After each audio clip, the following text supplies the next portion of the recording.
يصلح لكم أعمالكم ويغفر لكم ذنوبكم والله غفور رحيم।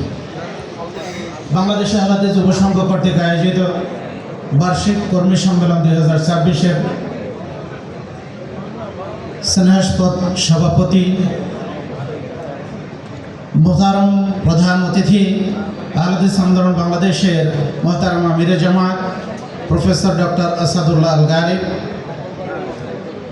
আহলাদিস আন্দোলন বাংলাদেশ ও বাংলাদেশ আহলাদিস যুব সংঘের বিভিন্ন স্তরের দায়িত্বশীল কর্মীবৃন্দ, সম্মানিত সুধীবৃন্দ, আল্লাহ শুকরিয়া জ্ঞাপন করছি যে মহতী অনুষ্ঠানে আল্লাহ আমাদের সবাইকে উপস্থিত হওয়ার তৌফিক দান করেছেন।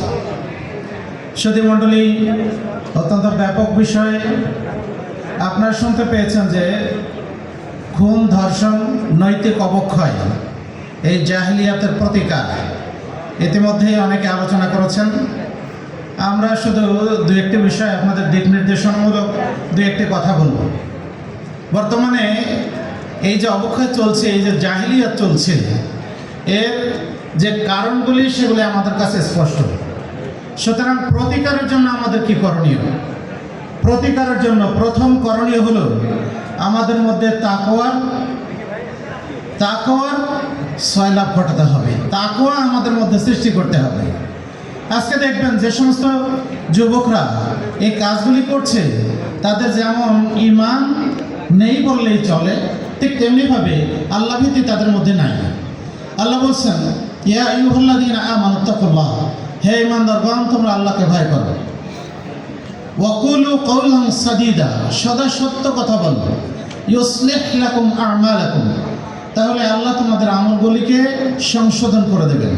ওয়াগফির লাকুম যুনুবাকুম, আর আল্লাহ তোমাদের গুনাহগুলিকে ক্ষমা করে দেবেন। তাহলে যদি মানুষ তাকওয়াশীল হয়, তার আমল সংশোধিত হয়।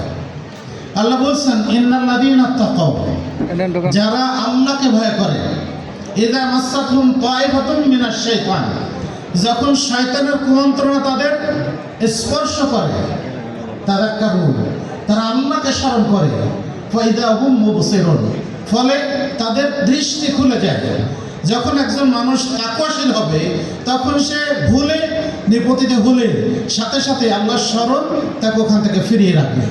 আমরা ইউসুফ আলাইহিস সালামের ঘটনা জানি যে ইউসুফ আলাইহিস সালামকে তারই আশ্রয়দাতা অর্থাৎ আজিজে মিসরের স্ত্রী তাকে কৌশল করে তার বাড়িতে ডেকে নিয়ে গেল। কিন্তু তিনি যখন বুঝতে পারলেন যে ষড়যন্ত্র করে আমাকে এখানে আনা হয়েছে, তখন তার মনে ইমানি জাজবা জেগে উঠল, আর তিনি সেখান থেকে যে কোনো মূল্যে পালিয়ে আসতে সমর্থ হয়েছিলেন। তাই না? আজকেও আমাদের এই যুবক ছেলেদের মধ্যে, তরুণদের মধ্যে, আজকের এই সমাজে যদি তাকওয়া সৃষ্টি করা যায়, তাহলে অবশ্যই সমাজের এই জাহিলিয়াত অবশ্যই প্রতিরোধ করা যাবে। 2 নম্বর বিষয়, বাংলাদেশে আমরা বলি 90% মানুষ মুসলমান, তাই না? 90% মানুষ মুসলমান, কিন্তু এই 90% নামধারী মুসলমানের মধ্যে কয়জন সালাত আদায় করে? কয় পার্সেন্ট হবে? আপনি একটা খোঁজ নিয়ে দেখেন, খুব বেশি হলে 2 থেকে নিয়ে 5 ভাগ মানুষ সালাত আদায় করে। অথচ আল্লাহ বলছেন, উতলু মা উহিয়া ইলাইকা মিনাল কিতাব ওয়া আকিমিস সালাহ ইন্নাস সালাতা তানহা আনিল ফাহশাই ওয়াল মুনকার। হে মুহাম্মদ, তোমার নিকটে যে কিতাব ওহী করা হয়েছে, নাযিল করা হয়েছে, সেটা মানুষকে পাঠ করে শোনাও, আর তুমি সালাত আদায় করো, কেননা সালাত মানুষকে অন্যায় অশ্লীল কাজ থেকে বিরত রাখে। তাহলে যে যুবকটা 5 ওয়াক্ত আল্লাহর সামনে বিনীতভাবে দণ্ডায়মান হবে, তার দ্বারা এই জাহিলিয়াত, এই অশ্লীল কাজ, এই অন্যায় কাজ কখনো সংগঠিত হওয়া সম্ভব নয়। দেখবেন ও অন্য কাজে সময় ব্যয় করছে, কিন্তু 2 মিনিট সময় খরচ করে আল্লাহর ইবাদত করবে, এই সময় তার হয় না।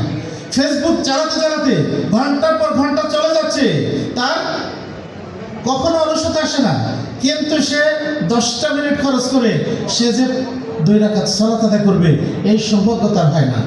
তাহলে একজন মানুষ যদি সালাতমুখী হয়, একজন মানুষ যদি ইবাদতমুখী হয়, তাহলে সে অবশ্যই জাহিলিয়াতকে বর্জন করতে পারবে।